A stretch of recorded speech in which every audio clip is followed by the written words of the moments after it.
فقال عز من قائل يا أيها الذين آمنوا اتقوا الله حق تقاته ولا تموتن إلا وأنتم مسلمون. وقال عز وجل يا أيها الذين آمنوا اتقوا الله قولا سديدا يصلح لكم أعمالكم ويغفر لكم ذنوبكم ومن يطع الله ورسوله فقد فاز فوزا عظيما. Hadirin hadirat Allah Subhanahu wa taala, digerakkan oleh Al-Quran. Al-Quran diturunkan pada lisannya Rasulullah SAW dan dibacakan secara mutawatir sampai kepada kita.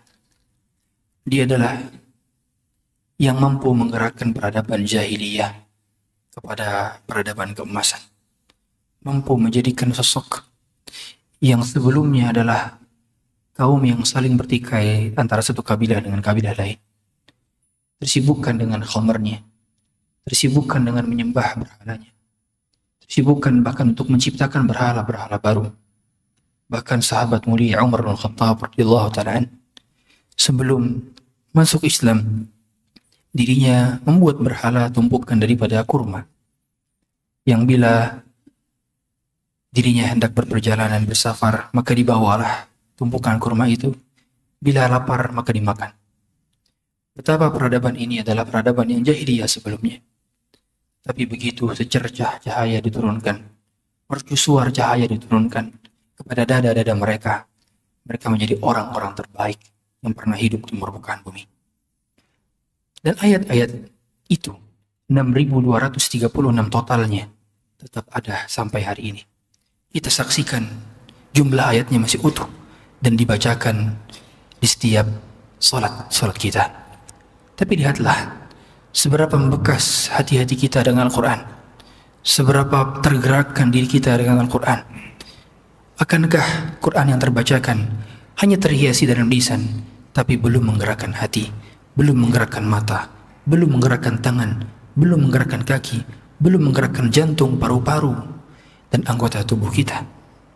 Lihatlah para sahabat ridwanullah alaihim yang mereka begitu berinteraksi dengan Quran, hati mereka bergetar. Sebagaimana Allah Ta'ala mengatakan, innamal mu'minuna alladhina idza dzukirallahu wajilat qulubuhum.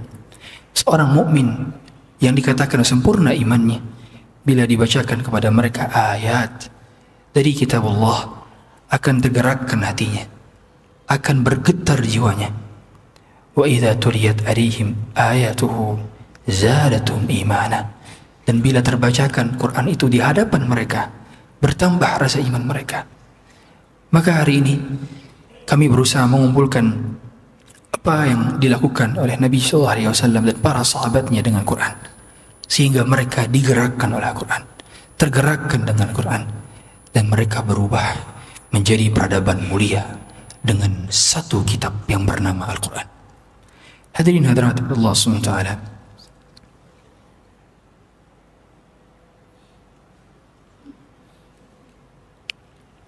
Bismillah. Bismillah. Bismillah. Di antara hal yang dilakukan oleh seorang sahabat mulia Abdullah bin Umar radhiyallahu ta'ala anhuma, yang ketika itu dirinya sedang membaca satu cuplikan di antara percakapan penghuni neraka dengan penghuni surga, penghuni A'raf di tengah antara surga dengan neraka kepada penghuni surga. Di juz ke-8 ini beliau membaca, wanada ashabun nar ashabal jannah. Berkata penduduk neraka, berteriak, nada, calls out, teriak. Da'a berbeda dengan nada.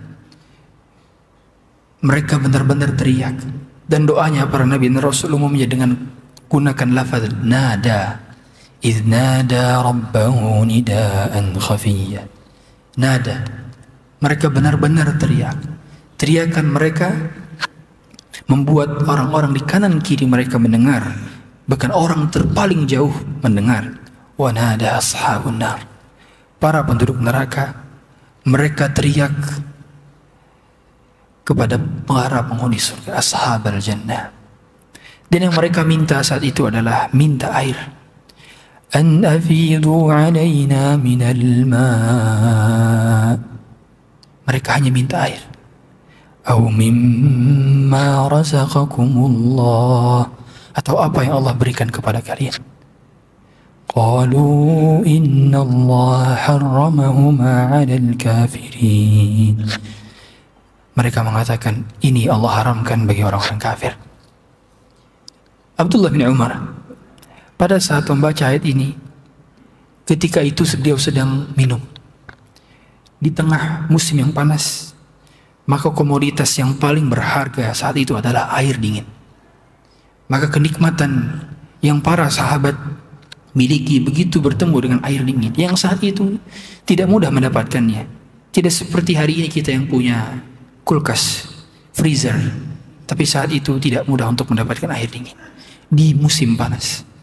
Maka ketika beliau meminum air dingin, dan kenikmatan meminum air dingin di tengah hawa yang sangat panas, bahkan derajat Celcius yang mencapai bila seorang berada di Mekah atau Madinah adalah hingga 50 derajat di pertengahan tahun.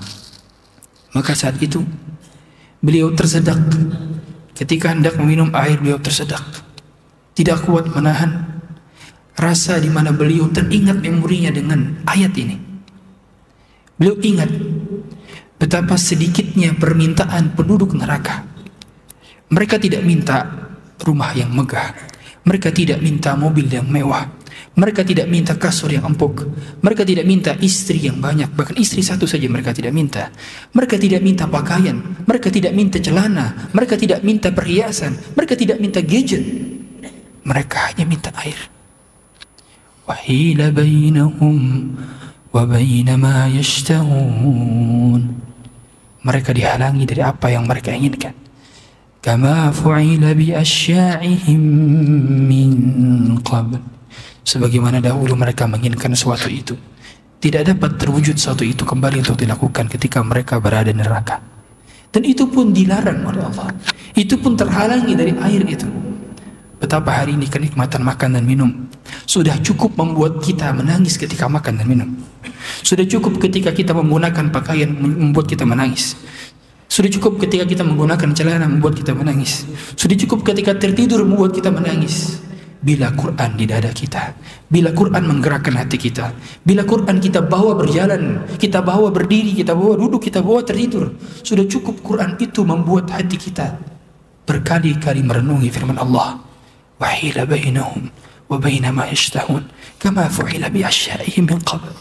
Benar-benar terhalangi diri mereka dari apa yang mereka inginkan. Dan ini membuat Abdullah bin Umar menangis dan tidak jadi meminum apa yang beliau minum. Dan tidak sedikit para sahabat ketika makan dan minum, mereka teringat dengan ayat-ayat Quran, tertadabbur dengan ayat-ayat Quran yang baru saja kemarin mereka baca.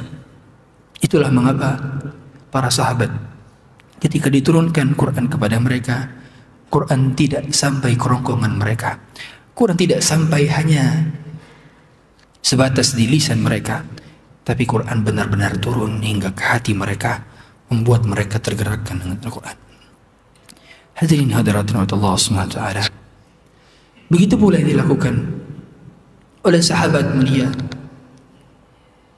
yang dahulu belum masuk Islam. Dia adalah Jubair bin Mut'im, yang kita tahu ayahnya Mut'im bin Adi adalah salah satu orang yang menyupport dakwahnya Rasulullah SAW dalam bentuk sokongan berupa perlindungan. Dirinya tidak menyupport dalam bentuk harta, dirinya tidak menyupport dalam bentuk tenaga, tapi dalam bentuk dukungan moral. Mut'im bin Adi dan anaknya adalah kabilah yang bersama ayahnya, yaitu kabilah bangsawan. Yang ketika Nabi SAW datang ketika Fatu Makkah, Nabi sedang membacakan potongan ayat dalam surah At-Tur. Nabi mengatakan di dalam Nabi SAW membaca ayat dalam surah At-Tur yang Allah Ta'ala mengatakan, Am khuliqu min ghairi syai'in am humul khaliqun. Apakah mereka menciptakan? Apakah mereka diciptakan ataukah mereka menciptakan? أم خلقوا السماوات والأرض بل لا يوقنون. Apakah mereka yang menciptakan langit dan bumi? Dan mereka pun tidak pernah yakin dengan hal demikian. Maka beliau memberikan testimoni ketika mendengarkan ayat ini untuk pertama kalinya. Beliau mengatakan, kada qalbi an yatira. Hatiku hampir saja terlepas dari tempatnya. Hatiku hampir saja terbang ketika mendengarkan ayat ini. Begitu luar biasanya ayat Quran yang menggerakkan hati seorang. Bahkan hati seorang yang belum beriman saja, bila Allah kehendaki dirinya kebaikan, maka Allah bukakan dari pintu keberkahan Quran. Allah bukakan dari pintu keberkahan ayat. Allah bukakan tersentuh relung kecil hatinya yang paling dalam dengan Al-Quran yang terbacakan, terdengarkan di kedua telinganya, dan sudah cukup membuat hatinya ingin terlepas. Betapa perasaan dan elaborasi kosakata yang indah yang diungkapkan oleh Jubair ibni Mut'im ibni Adi, yang beliau mengatakan kada qalbi an yatira. Dan ini bukan satu dua kali para sahabat merasakan hal yang sama. Seringkali ya, Umar bin Khattab radhiyallahu ta'ala juga sempat beberapa kali pingsan ketika mendengarkan beberapa ayat. Masih ingatkah kita tatkala terjatuhnya kedua kaki Umar bin Khattab ketika diingatkan oleh sahabat mulia Abu Bakar Siddiq, tatkala dirinya belum siap menerima fakta bahwa Rasulullah SAW telah wafat, sampai beliau mengatakan perkataan yang masyhur, man qala bi anna Muhammadan qad mat, siapa yang mengatakan bahwa Muhammad telah meninggal, aku penggal leher kepalanya.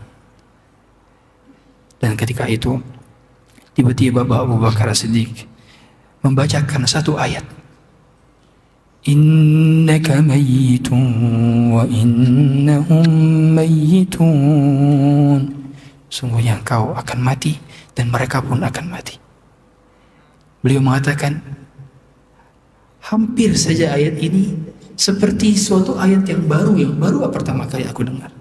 Dan kaki beliau terlutut sampai ke bawah tanah. Dan beliau terjatuh mendengarkan ayat ini.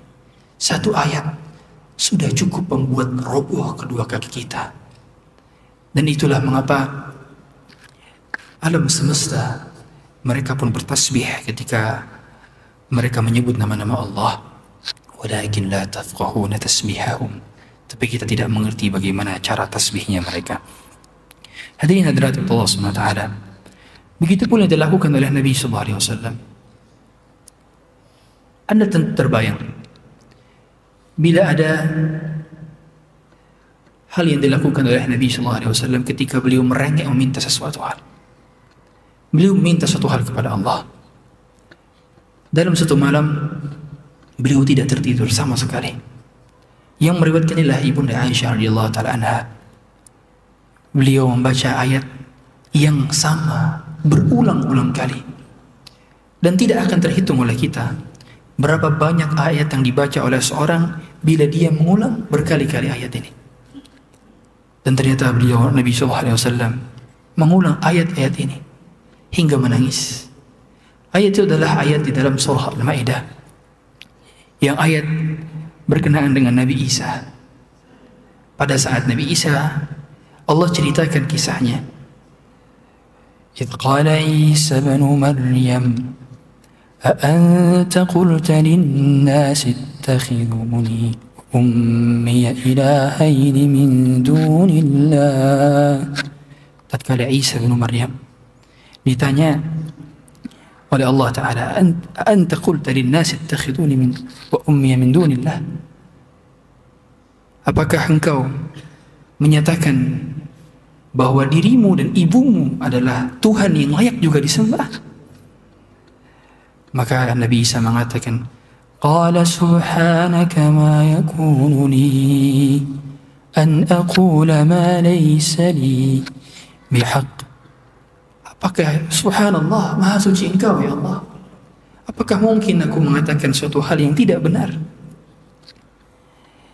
In kuntu qultuhu faqad alimtah, bila aku berkata kau pasti sudah mengetahui. Dan hingga pada kesimpulan, kemudian Nabi Isa mengatakan ayat, In tu'adzibuhum fa innahum ibaduk. Ya Allah, bila engkau mengazab mereka, maka engkau memiliki mereka, sebab mereka adalah hamba engkau. Wa in taghfir lahum, tapi bila engkau ampuni mereka, fa innaka antal azizul hakim, sungguh kau maha perkasa lagi maha bijaksana. Ayat ini adalah ayat yang diulang oleh Nabi SAW hingga beliau menangis berkali-kali. Berjatuhan air mata di janggutnya, dan tidak terhitung berapa kali, ratusan kali lebih barangkali, bila beliau mengulang ayat ini dalam satu malam. Beliau khawatir kita diazab oleh Allah. Benarkah ada seorang yang bila meminta sesuatu, kita hari ini tahu, bila ada seorang anak yang meminta kepada orang tuanya merengek, berkali-kali meminta sesuatu kepada orang tuanya, dia merengek lagi. Yang orang tuanya terkadang malihkan dengan suatu hal yang ini, tapi anak ini tetap minta hal yang sama. Hal yang sama dilakukan oleh Nabi SAW ketika meminta sesuatu kepada Allah. Beliau mengulang-ulangnya. Beliau berharap agar kita sebagai umatnya terjaga. Begitu sayangnya beliau sallallahu alaihi wasallam kepada kita. Hari ini, bagaimana doa kita tentang Palestina? Bagaimana doa kita tentang saudara kita di Uyghur? Bagaimana doa kita tentang saudara kita di Syria? Bagaimana doa kita terhadap saudara kita yang berada di beberapa belahan bumi Amerika, Eropa, yang mereka tersiksa tubuhnya, terusir jasadnya, tersakiti jiwanya? Adakah cuplikan doa yang benar-benar tulus dari hati kita, sehingga kita berdoa kepada Allah sambil meneteskan air mata kita yang benar-benar, In tu'adzibhum fa innahum ibaduk?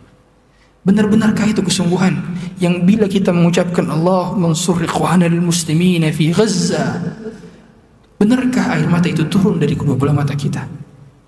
Benarkah itu kita ucapkan berkali-kali kesungguhan, kekhawatiran sebab saudara seiman kita tersiksa jasadnya, tersakiti tubuhnya, terluka kulitnya? Benarkah itu kita ucapkan berkali-kali? Itulah perasaan yang dirasakan oleh Rasulullah SAW. Kekhawatiran terhadap umatnya, kekhawatiran terhadap orang yang akan mengikuti setelahnya, kekhawatiran orang yang akan meneguh keimanan.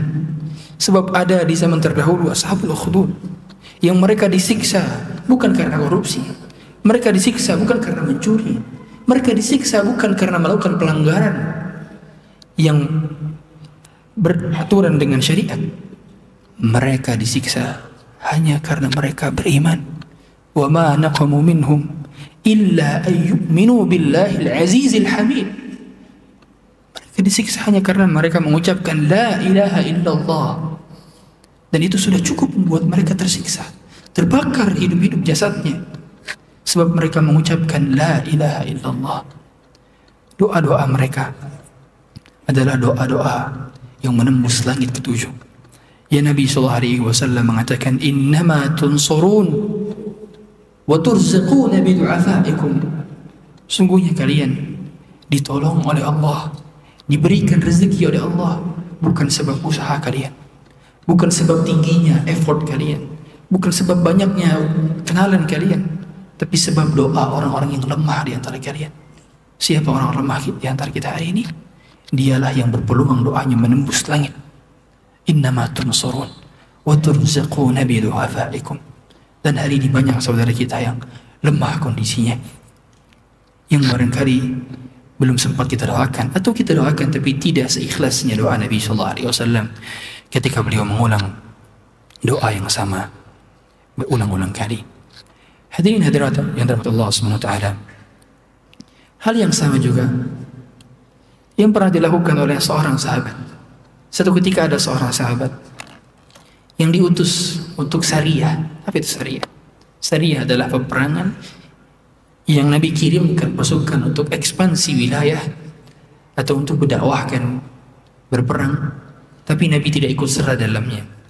Ini hal yang lain dari ghazwah. Satu ketika Nabi biasanya ketika mengirim Sariyah, Maka beliau utus pemimpin pasukannya, amirnya, Amir Sariyah. Dan ternyata ketika beliau menyuruh, beliau mendapatkan laporan.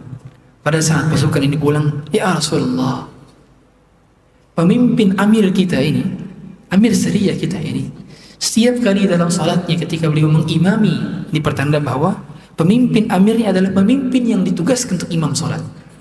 Kategori pemimpin sebuah wilayah, sebuah negara adalah pemimpin yang bisa mengimami salat.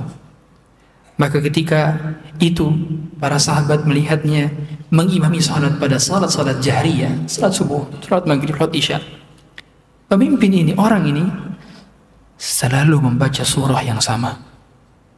Surah yang dibaca itu adalah suratul Ikhlas.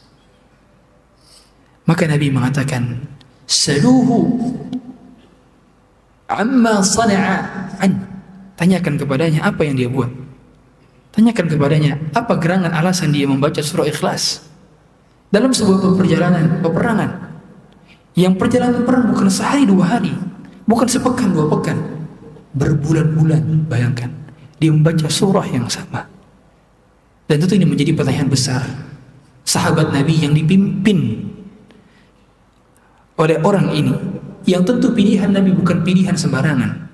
Pilihan Nabi adalah berdasarkan seleksi yang ketat. Sebab beliau sangat benar-benar memilih orang yang berada tepat di posisinya, the right man in the right place. Dan ternyata orang ini hanya membaca surah Al-Ikhlas, yang hampir semua di antara kita mustahil tidak menghafalnya. Maka beliau menanyakan itu, dan ternyata jawabannya, ya Rasulullah, inni uhibbu an aqra'a hadhihi surah. Ya Rasulullah, saya senang dengan bacaan surah ini. Maka kemudian Nabi mengutus seseorang untuk mengabarkan kepadanya, fa'akhbirhu anna Allah yuhibbu. Kabarkan kepada orang ini bahwa Allah mencintainya. Nabi mengabarkan bahwa orang yang membaca ini dengan alasan ini, kabarkan kepadanya bahwa Allah mencintainya. Terbayang? Kita sering mengingat sebuah memori yang kita ulang-ulang di kepala kita. Bahkan kita bila sangat senang kepada orang yang kita cintai, langkahan kakinya saja bisa kita ketahui dari jauh. Oh, ini orang ini. Sekedar ketukan pintu, suara ketika dia mengetuk pintu, kita sudah tahu. Bahkan daunnya sudah membuat memori kita ternostalgia dengannya. Kita tahu ada memori semacam itu. Dan kurang lebih seperti inilah para sahabat. Terlebih sahabat ini, ketika tahu bahwa begitu dalam maknanya daripada suratul Ikhlas, yang Nabi SAW mengatakan ta'dilu sulutsal Quran. Suratul Ikhlas ta'dilu sulutsal Quran, setara dengan sepertiga Al-Quran. Sebab pembahasan yang di dalamnya adalah pembahasan tauhid, dan tauhid adalah sepertiga pembahasan Al-Quran. Maka beliau mengatakan, fa'akhbirhu anna Allah yuhibbu. Kabarkan kepadanya bahwa Allah mencintainya.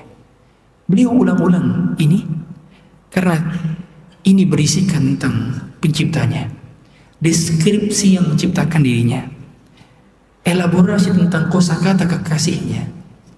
Qul huwallahu ahad. Ada kosakata yang hanya ada di surat ini, Allahus Samad. As-Samad tidak ada dalam surah lain. As-Samad hanya tersebutkan satu kali dalam Quran, dan itu di surah ini. Beliau senang membacanya karena ada satu kata kosakata yang indah, As-Samad. As-Samad adalah bermakna segala hal sesuatu membutuhkannya dan beliau tidak membutuhkan kepada selainnya. Dan di akhir surah ini adalah ayat tentang prioritas. Ketika Allah Ta'ala mengatakan walam yakun lahu kufuwan ahad, dan tidak ada seorang pun dan tidak ada satu zat pun yang dapat setara dengannya, maka ini tentang skala prioritas. Kehidupan kita adalah tentang prioritas, dan kita baru tahu skala prioritas dalam hidup kita bila kepentingan itu berbenturan. antara satu hal dengan hal yang lain. Maka ketika suatu hal itu berbenturan dengan kepentingannya Allah, ingatlah ayat ini. Tatkala keinginan kita terhadap duniawi berbenturan dengan apa yang Allah inginkan, walam yakun lahu kufuwan ahad. Tatkala hobi kita bertentangan dengan apa yang Allah inginkan, lam yakun lahu kufuwan ahad. Tatkala kecintaan kita terhadap pasangan bertentangan dengan apa yang Allah inginkan, walam yakun lahu kufuwan ahad. Semuanya tidak ada yang setara kecuali Allah yang paling tinggi, paling agung. Tidak ada yang setara, tidak ada yang sekufu. Walam yakun lahu kufuwan, yang menunjukkan bahwa segala sesuatu ketika kita ucapkan takbir Allahu Akbar, maka kita sedang mengucapkan kalimat yang bermakna Allahu Akbar min kulli syai'in. Allah lebih besar, Allah is the greater daripada segala hal. Allah bukan hanya the greatest, tapi juga the greater, yang lebih besar dari uang dan lebih besar daripada keluarga. Maka tatkala kita mengucapkan takbir pada saat salat, ketahuilah kita sedang mengatakan Allah lebih besar daripada projek saya, Allah lebih besar daripada kerjaan saya, Allah lebih besar daripada keluarga saya yang saya tinggalkan, Allah lebih besar daripada segala apapun. Maka lihatlah bagaimana Nabi tidak menyalahkan sahabat ini ketika alasannya ternyata demikian, yang mana preferensi seorang untuk membaca surah tertentu dengan alasan bahwa memang dia mencintai itu, beliau benarkan. Dan tentu ini adalah di antara para ulama menyebutkan kekhususan sahabat ini yang diizinkan oleh Nabi SAW membacanya berkali-kali. Nabi tidak sama sekali melarang. Bayangkan ada seorang yang tidak bisa baca surah lain dalam Quran kecuali surah ini 17 hari semalam, 17 kali sehari semalam, dan selama berbulan-bulan dibacakan surah ini di hadapan para sahabat. Yang kita tahu pasukan ini dikirim oleh Nabi SAW adalah pasukan penghafal Al-Quran, pasukan yang salat malamnya terjaga, dan ketika mereka salat malam mereka tahu bahwa bacaan mereka adalah bacaan yang panjang-panjang sebagaimana bacaan Rasulnya. Dan ketika mereka melihat pemimpin yang baca suratul Ikhlas, dan ternyata mereka mendapatkan jawaban bahwa kedalaman seseorang dalam membaca sesuatu itu meningkatkan tingkat kekhusyuannya dan menambah jumlah pahalanya di sisi Allah Ta'ala. Hadirin hadirat yang Allah SWT. Dan demikianlah cara Nabi SAW ketika juga berinteraksi dengan Al-Quran. Beliau sangat mengkaitkan kisah-kisah dari Quran dalam kehidupan sehari-harinya. Maka tatkala Abu Sufyan datang kepada Nabi SAW, yang saat itu beliau belum masuk Islam, beliau berharap bahwa beliau dimaafkan oleh Nabi SAW. Beliau tahu akan ada momen di mana suatu waktu Mekah akan terinvasi kekuasaannya oleh Nabi SAW di tahun ke-8. Sebabnya dia datang terlebih dahulu ke Madinah mencari simpati dari Nabi SAW. Ketika itu beliau bertanya dan mencari Nabi SAW, dan Nabi selalu berpaling darinya. Bahkan ketika Abu Sufyan datang ke rumah anaknya, yaitu adalah Ummu Habibah, anaknya pun tidak mengizinkannya untuk berada di atas tanah karpet rumahnya, sebab dikatakan bahwa dirinya najis. Kau tidak layak untuk berada di sini. Innamal musyrikuna najasun.